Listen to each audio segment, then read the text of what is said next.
sample exam questions, for heaven's sakes. That's tough.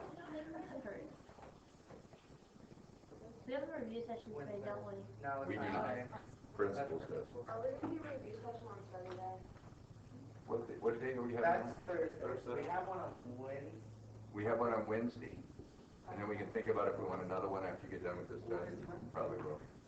Right? This test is due Monday. Yeah. You don't want one before that anyway, because you got to do the test. Oops. Oh, God. And a couple of meetings Tuesday. We'll see. I'll try. Well, if not, could you make an I'll get into Could you bring like an extra? Oh wait, do you have extra copies? I've only got a couple. But, Okay. yeah, I'll figure something out. Either I'll put it out online or something. Okay. Yeah, on Moodle. Or email it to you, or maybe do that. Okay. So what do you want to work? I've got quiz 1 and 2 sitting in front of me. Here, there's not much to do in there, maybe. You want to do the test? 1 through 3, maybe? Want to do particular questions? I had 10 questions repeated from the quiz and the test, too. I don't know if that was nice of me, wasn't it? You want to do some problems for test 1 through 3, maybe? We did the other day, we did cash accrual, didn't we? Yep. That was kind of fun. We recorded that.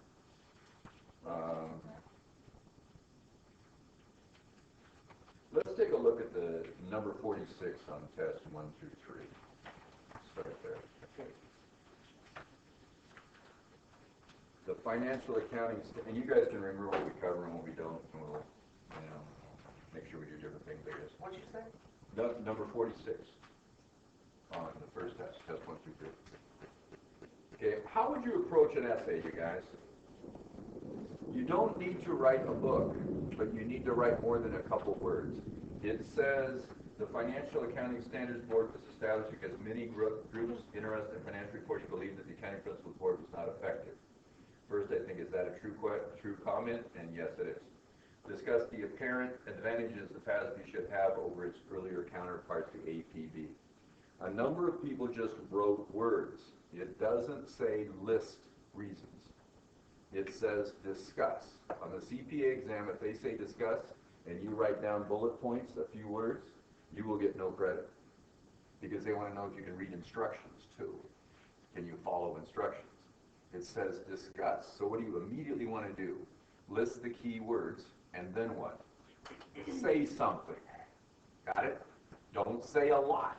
You have 5 points here. You don't have forever to write. Plus, there's no need to write forever. Just say what it is. So what are the benefits? What are the benefits? What do we have? Smaller. It's smaller group. But then what could you say? They're actually paid for their time. No, well, no. You say something about smaller membership first. Sorry. Oh, well. Yeah, instead of doing the list, let's do each one. Okay. What would you say about smaller membership? They have 7 people. By the way, it might be good to do the whole list, but you still have it in your head. I don't have any problem with that. Right? If you did, what would it be? Smaller membership. What was it? What's another one? Well reimbursed. Okay. Well reimbursed. Okay. They say remunerated, but what goes with that one? It's not just well reimbursed, but it's full time instead of part time. So you say full time, right? And because they're well paid, of course. And you can say they work full time and they're well paid. You don't have to say full time remunerated, like the author does, or like they do on the CPA exam or something, right? But you can use your own terminology. What else? That's 2 of them, right? Smaller membership, full time, remunerated. Okay, anyway. What else? Required to be a CPA. Okay, they're not required to be a CPA, which means what? More variety. More variety. So what's that? Broader representation, diversity, that's a good word. That's all right. They say broader representation.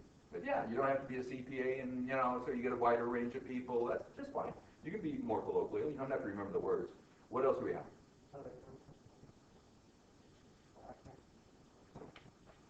Better funded. Okay, better funded. Yeah, that's true. So what's that? That's the full-time paid, the funding side of it. What do you think? increased independence, you sever all your ties.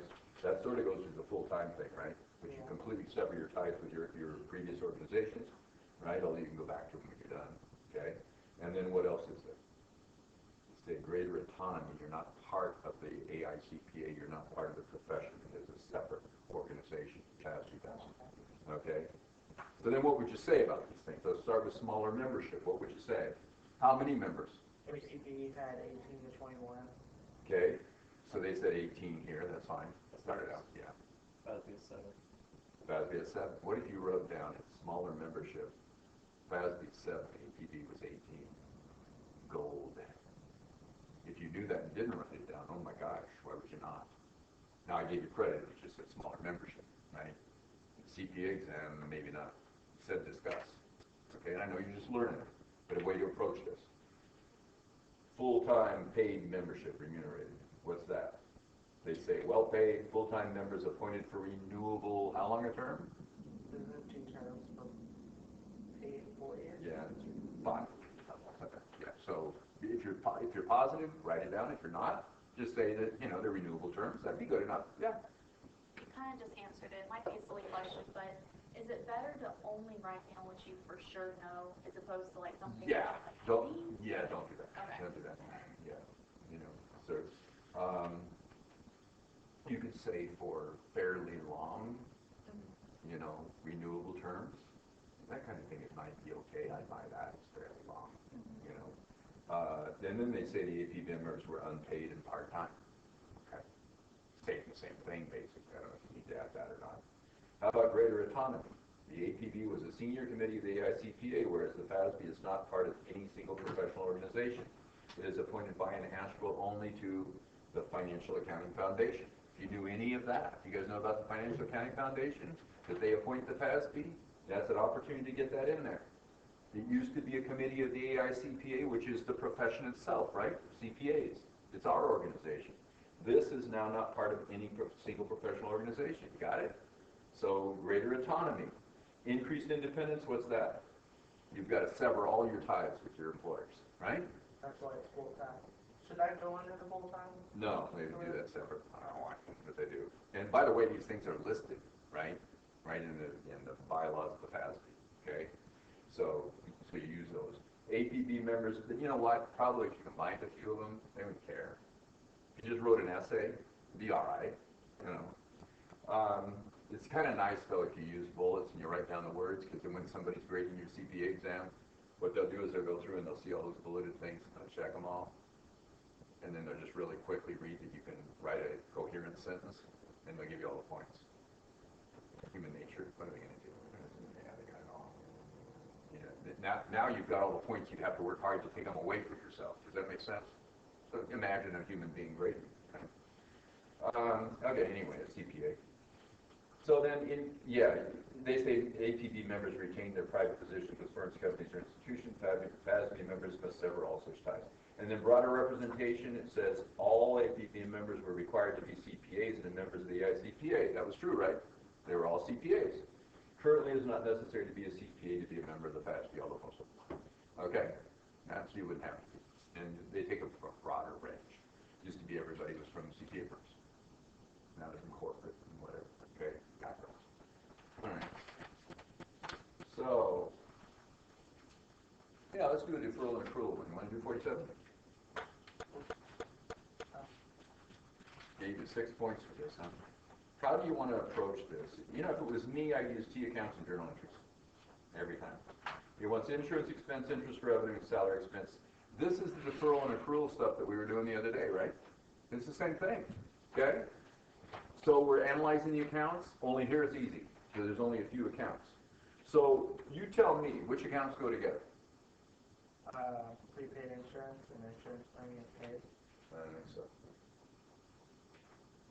So actually, with something like insurance expense, you can have cash insurance expense, which would be debit insurance expense and credit cash. Did you guys agree with that? That's a possibility.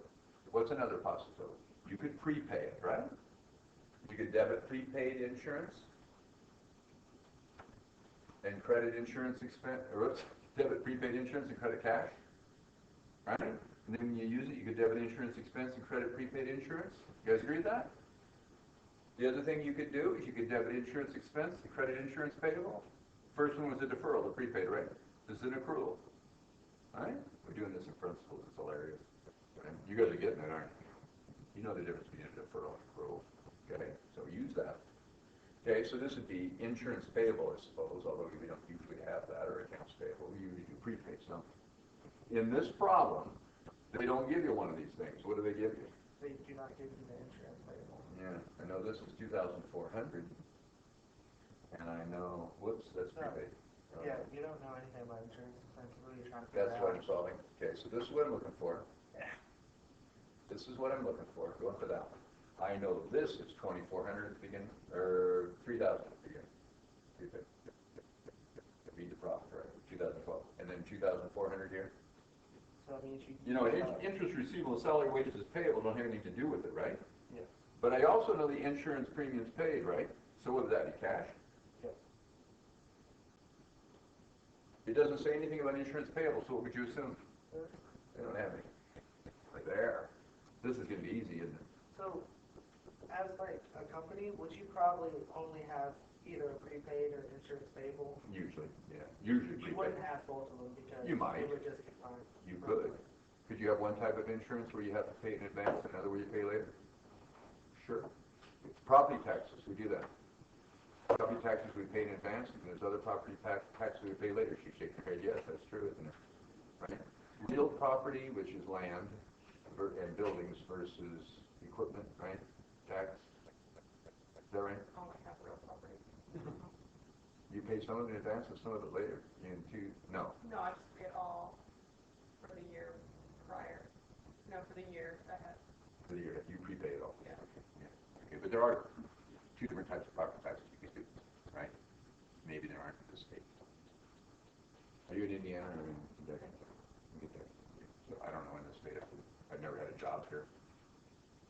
Just been a felon. You just volunteer. Yeah, I don't have a job. You It's not like actually I'm out there just working. one day into a one-on-one class. So what would this journal entry be? Credit cash, 20,800. Now I know what it probably was debit prepaid insurance and credit cash, right? And you can do it that way if you want, or you can just do the change in prepaid insurance. But this is probably what they really did, huh? That's probably this, and then they put 20,800 in here. So how much must they have taken out if it was 23,800 and now it's 2,400? Yeah, 21,000. Whoops. 20,000. 600 more. 21,2. 20. No, it's 21,4. Is that what you said? Oh, Yeah, so it's 1,600 more than 20,800, right? So that's got to be credit prepaid insurance for 21,400, right? And debit insurance expense, of course. That is the number, isn't it? Yeah, that's it. Shut up. This is a joke, isn't it? These are easy. Once you know what you're doing. And by the way, when you do that full-blown problem that I gave you the other day, right? Then did them earlier in the semester. It's just this. Only you have a whole bunch of different accounts you're working with. You just have to break out which ones you're using. That's all. Which accounts go together? What are the transactions? What are the cycles? We call it not. Okay? And then it wanted us to do it for interest revenue. What accounts would you have? What are the possibilities? You can have interest revenue where you are paid with what? Cash. Now. Right? So we could have cash. We could have a debit to cash and a credit to interest revenue, couldn't we? we could have unearned interest. We could have unearned interest revenue. Right? Which would be what? Debit cash and credit unearned interest revenue, right? And then when we earn it, what would we do? Debit unearned interest revenue and credit interest revenue, of course. What's the other possibility? Receivable. You could have interest receivable. Absolutely. Those are the only possibilities. There's only cash accruals and deferrals, right? Either people pay you at the same time, or they pay you in advance, or they pay you later if they're going to pay you. And we know how to do bad debt expense too, don't we? Yeah. So, yeah. No big deal. Okay, anyway, so what do we have here? It says interest collected was 67.8. 67.8. You don't even have to write up the journal entries if you want. If you don't want, it doesn't matter. You can put that all into interest revenue. You can put it all into interest receivable, all into unearned. I don't care. But I think before I did that, I'd look at what else I know. I know interest receivable started at 5,800, is that right? And they did it 7,004. So guess what? Seeing as there's no unearned revenue, I bet they don't use it. So we could do it like this, debit cash, 67.8. And if you want, you could credit interest receivable for the full amount and then figure out what the debit has to be, or the credit has to be, right? Okay, I'm sorry, figure out what the debit has to be. Okay, but instead, maybe this would be an easier way. This went up by 2,000, whoops, 1,600 is it? Yes. Okay. Just use the change if you want. A little faster. What's the credit to interest revenue? Thanks, those two added together. 69.4. Easy. There's your answer. Because you're not going to miss these anymore, are you? How many of you have all 6 of those points? Couple of them. Right? Oh, you don't have one. Yeah, I don't have that. You guys are going to get these, right? You're not going to miss this stuff anymore. You're going to know it for the CPA exam. You're going to know it when you go to work, right? All right, salary expense. What could it be? What accounts? Without even looking at it, what could they be? Salary and wage. Now, right? Cash. Debit, salary expense, credit, cash. What else could they do? They could prepay it. Okay, we could have prepaid salaries. Debit, prepaid salaries, credit, cash. And then credit, prepaids, and debit expense, right guys? And what else we got? Salaries payable. What could you do? Debit, salary expense, credit, salaries payable. And then what? Debit, salaries payable, and credit, cash, right? Everything always ends up being cash. What do we know? Salaries paid. I could easily change this problem to, instead of giving you the cash flow in the start of it, I could give you all the expenses and revenues, and you can solve for the cash. Doesn't matter. Okay? Anyway, is there a prepaid? Nope. Is there a salaries payable? Yep. 21.2. Looks like they incurred more salary expense, right, than they paid. It went up by how much? 2,004.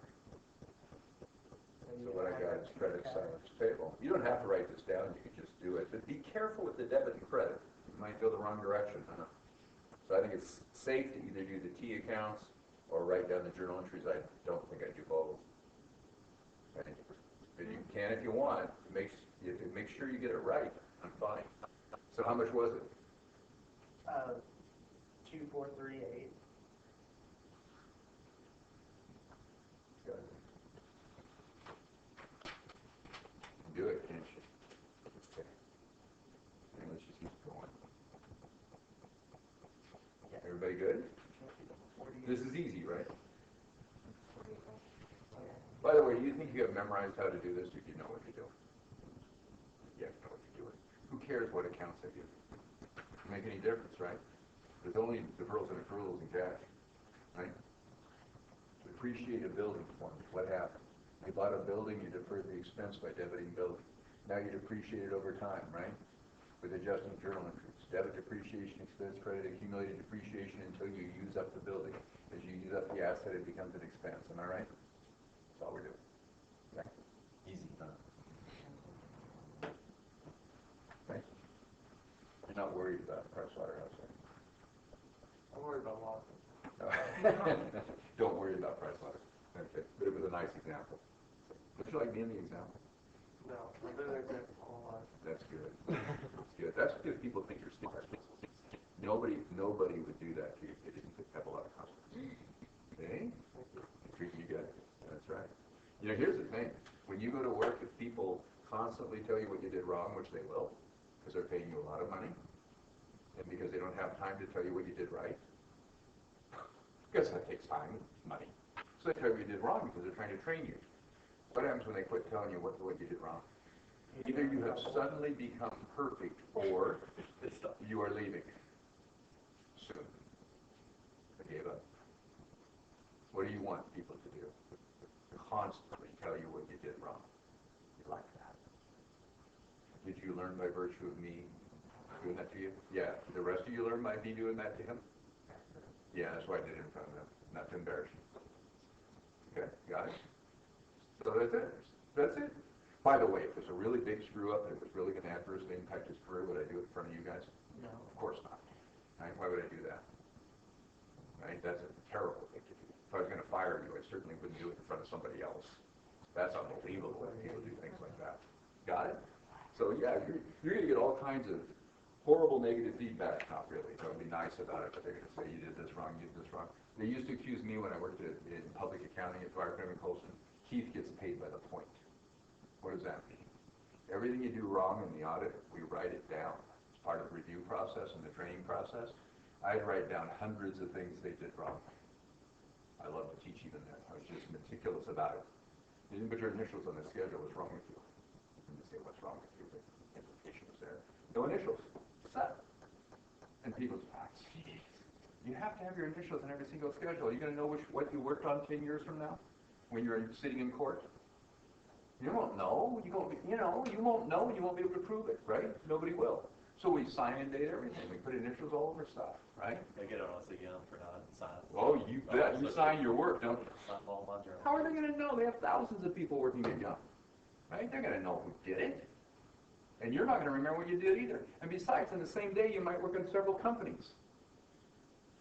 Oh, and when I was working at PNC, it was really funny.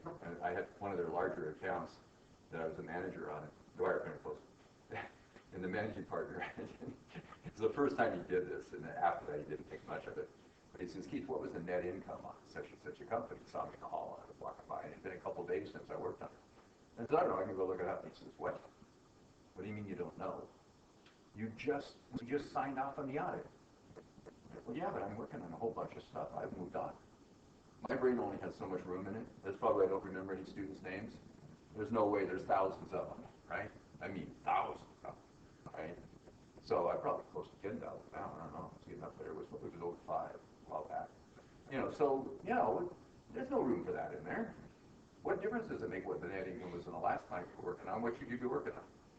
The new one, the new stuff you do. So, yeah, you put your name down on everything. Anyway. It's not even, but oh well. Anyway, I'll do something else. Maybe it'll come back to me. Yeah.